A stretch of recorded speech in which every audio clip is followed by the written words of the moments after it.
Roberta Zago, parliamo di Città Invisibili e soprattutto della campagna a livello nazionale che parte proprio oggi.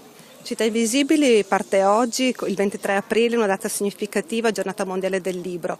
Oggi c'è stato questo grande flashbook mob in tutto il Veneto e non solo, ma da oggi parte anche la campagna Ci metto la faccia, ognuno con il proprio libro preferito farà un selfie letterario, potrà mandare la propria foto al sito www.cittainvisibili.org indicando il titolo del libro, l'autore, l'editore e la propria frase preferita. Uscirà così un grande portale di recensioni fatti dai lettori direttamente e un grande portale di frasi e citazioni.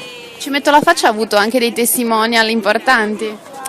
Testimonial importanti, Marco Paolini, Gian Antonio Stella, Tiziano Scarpa, hanno messo la loro faccia per promuovere appunto il libro e la lettura. È una campagna rivolta soprattutto ai più piccoli.